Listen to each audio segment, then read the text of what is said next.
Ceramah di Negeri Sembilan, ulama-ulama PAH ni seolah-olah dia menggambarkan sokong UMNO dah masuk neraka dah.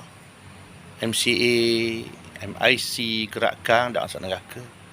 UMNO dah masuk neraka dah. Lah ni tukar pula nampak hak peseng gambar-gambar ceramah tu hak masuk neraka, sokong PS pula. Sokong PS, DAP masuk neraka. Tidak khabar sterik, tidak khabar betul benda, tapi ya kona tu kona, ambil dalil tu ambil dalil ni. Ambil dalil tu ambil dalil ni. Gambar-gambar tu nampaknya seolah-olah dia menakutkan tu. Kalau sokong PS ni masuk neraka pula. Sokong DAP masuk neraka. Lepas tu gambar-gambar kona situ kona sini, nampaknya sokong UMNO dak masuk neraka, suruh sokong UMNO pula. Tak ada dah liberal UMNO, sekular UMNO tak ada, perlembagaan UMNO tak ada dah. Lawang Islam UMNO tak ada, tolak hudud UMNO tak ada dah.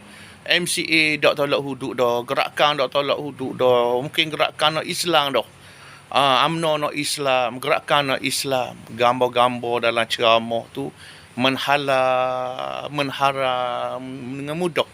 Seperti mana cerita Allah Ta'ala sebut ittakhadhu ahbarahum wa ruhbanahum arbaban min dunillah. Mereka itu menjadikan pendeta-pendeta, rahib-rahib mereka itu sebagai Tuhan yang disembah selain daripada Allah.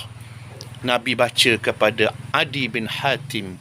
Adi kata, "Dak, padri kami tak sembah, dak. Kita tak sembah padri, tak sembah rahib." Lalu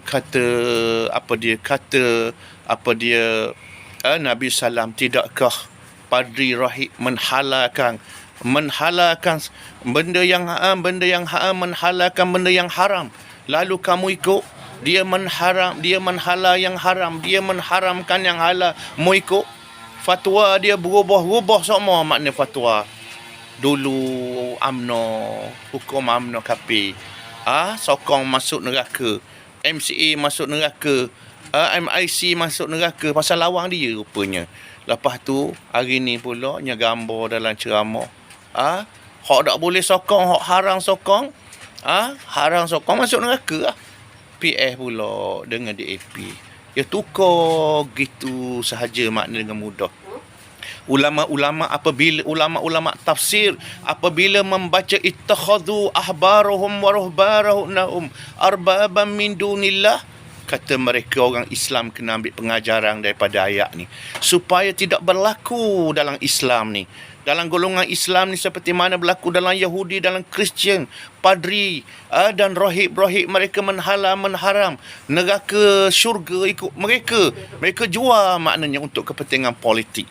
Wahai orang Islam, kata ulama-ulama tafsir seperti Ibnu Katsir, Al-Qurtubi menceritakan bahawa pengajarannya orang Islam kena berhati-hati, jangan tiru, jangan buat seperti padri-padri, rahib-rahib Yahudi, Nasara maknanya. Mudah-mudahan orang Islam kita terbuka dan faham dengan jujur.